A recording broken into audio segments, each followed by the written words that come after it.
ಅತ್ತ ಲಕ್ಕುಂಡಿ ಗ್ರಾಮದಲ್ಲಿ ಉತ್ಖನನ ನಡೀತಿದ್ರೆ ಇತ್ತ ಮತ್ತೊಂದು ಊರಲ್ಲಿ ಸಿಕ್ಕ 3 ದೇವರ ವಿಗ್ರಹಗಳು ಕುತೂಹಲ ಮೂಡಿಸಿವೆ.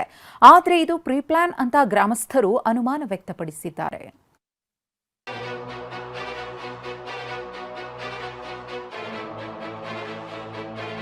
ಒಂದು ಕಡೆ ಮಸೀದಿಯಲ್ಲಿ ಅಲಾಯಿ ದೇವರುಗಳು, ಮತ್ತೊಂದು ಕಡೆ ಮಸೀದಿ ಮುಂಭಾಗ ಜನರ ಆಕ್ರೋಶ. ಮೂರ್ತಿ ಸಿಕ್ಕ ಜಾಗವನ್ನ ಕುತೂಹಲದಿಂದ ನೋಡ್ತಿರುವ ಮಂದಿ. ಇಷ್ಟಕ್ಕೆಲ್ಲ ಕಾರಣವೇ ದೇವರ ವಿಗ್ರಹ. ಹುತ್ತದಲ್ಲಿ ಸಿಕ್ಕ ಅಲಾಯಿ ದೇವರುಗಳ ಮುಖಗಳ ಬಗ್ಗೆ ಶಂಕೆ, ಹೊಲದ ಮಾಲೀಕ ಕುದುರೆಕಾರನ ಬಗ್ಗೆ ಅನುಮಾನ. ಇದು ಕೊಪ್ಪಳ ಜಿಲ್ಲೆ ಬಾದಿಮನಾಳ ಗ್ರಾಮ. ಇಲ್ಲಿ ಅಲಾಯಿ ದೇವರುಗಳ ಮುಖಗಳು ಸಿಕ್ಕಿವೆ ಅಂತ ಕೌತುಕ ಹೆಚ್ಚಾಗಿತ್ತು. ಮೊನ್ನೆ ಗ್ರಾಮದ ಯಮನೂರಪ್ಪ ಗೊಣ್ಣಗಾರರ ಜಮೀನಿನ ಹುತ್ತದಲ್ಲಿ ಅಲಾಯಿ ದೇವರುಗಳು ಸಿಕ್ಕಿದ್ದಂತೆ.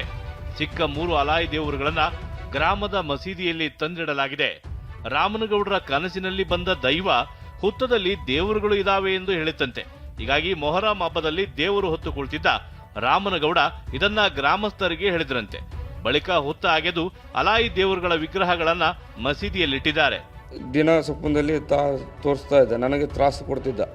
ಆ ತ್ರಾಸದಲ್ಲಿ ನಾ ಬರ್ತೀನಿ ಅಂದರೆ ಆಯ್ತರ ಅಮಾಸೆ ಬಂದಿತ್ತು. ಅವಾಗ ಯಾರು ಹಿರಿಯರು ಕಲೀಲಿಲ್ಲ. ಒಳ್ಳೆ ಗುರುವಾರ ದಿನ ತಾವೇ ಕಲ್ತರು. ನೀವು ತೆಗೆದು ತೋರಿಸ್ತೀನಿ ಅಂದರೆ ಬರ್ತೀವಿ ನಾವು ಅಂತಂದರೆ ಆಯ್ತು ಅಂತೇಳಿ ಅಜ್ಜ ಬಂದ ಮೇಲೆ ಹಿರಿಯರನ್ನ ಕರ್ಕೊಂಡೋಗಿ ಅವ್ರನ್ನ ಮುಂದಿಟ್ಕೊಂಡು ತೆಗೆಸಿದ್ವಿ. ಹುತ್ತದಲ್ಲಿ ಸಿಕ್ಕ ದೇವರುಗಳು ಹಲವು ಪ್ರಶ್ನೆಗಳನ್ನ ಹುಟ್ಟು ಹಾಕಿವೆ. ಯಾಕಂದ್ರೆ ಹುತ್ತವನ್ನ ಕೇವಲ 1 ಅಡಿಯಷ್ಟೇ ಅಗೆದಿದ್ದಾರೆ. 1 ಅಡಿಯಲ್ಲಿ ಅಲಾಯಿ ದೇವರುಗಳು ಸಿಕ್ಕಿವೆ. ಮೇಲ್ಮಟ್ಟದಲ್ಲಿ ದೇವರುಗಳಿದ್ರು ಜಮೀನು ಮಾಲೀಕರಿಗೆ ಗೊತ್ತಿರ್ಲಿಲ್ವಾ? ಮೊಹರಂ ಹಬ್ಬದಲ್ಲಿ ಡೋಲಿ ಹೊರುವ ಕುದುರೆಕಾರ ಯಮನೂರಪ್ಪರ ಹೊಲದಲ್ಲೇ ಅದೇಗೆ ದೇವರುಗಳು ಸಿಕ್ಕವು ಅನ್ನೋದು ಯಕ್ಷ ಪ್ರಶ್ನೆಯಾಗಿದೆ. ಇಲ್ಲಿ ದೇವ್ರು ಹೆಂಗೆ ಬಂದು ಅಂತ್ರಿ? ಇಲ್ಲೇ ಬರ್ಬೇಕಾದ್ರೆ ಇಲ್ಲೇ ಹುತ್ತು ಸಿಗ್ಬೇಕಂದ್ರೆ ಏನು ಕಾರಣ? ಇಲ್ಲೇ ಈಗ 1 ಫೂಟ್ ಸತ್ಯ ತೆಗೆದಿಲ್ಲ ಅವರು, ಅಷ್ಟ್ರ ಮೇಲೆ ಸಿಕ್ಕವು. ಅದು ಏನು ಹೆಂಗೆ ಊಹಿಸಕ್ಕೂ ಆಗಲ್ರಿ ಅದು. ಯಾಕಂದ್ರೆ ನಾವು ಯಾರು ಭೂಮಿಯವರಾಗಲಿ ಪಬ್ಲಿಕ್ ಹಿರಿಯರು ಯಾರೂ ಬಂದು ಇಲ್ಲಿ ದೇವ್ರಿದೆ ಅಂತ ಹೇಳಿಲ್ಲ. ಅವರು ಆ ಅಲಾಯಿ ದೇವ್ರು ಏನು ಬರುತ್ತಾ ಆ ಕುದುರೆ ಅಂತ ಹೇಳ್ತೀವಲ್ಲ, ಅವರೇ ಮೈಯಾಗೆ ಬಂದು ಅವರೇ ಎಲ್ಲ ಹಿರಿಯರನ್ನ ಹೇಳಿ ಅವರೇ ಕರ್ಕೊಂಡು ಬಂದಾಗ ನಮಗೆಲ್ಲ ಆಶ್ಚರ್ಯ ಆಗಿರುವಂಥದ್ದು ಸಹಜ. ಇನ್ನು ದೇವರು ಎಂದು ಕರೆಸಿಕೊಳ್ಳೋ ಮುತ್ತಪ್ಪನ ದೇವರ ವಿಡಿಯೋಗಳು ವೈರಲ್ ಆಗಿವೆ.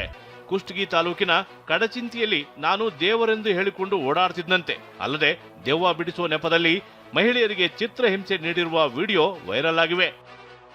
ಶಿವಕುಮಾರ್ ಪತ್ತಾರ್, TV9 ಕೊಪ್ಪಳ.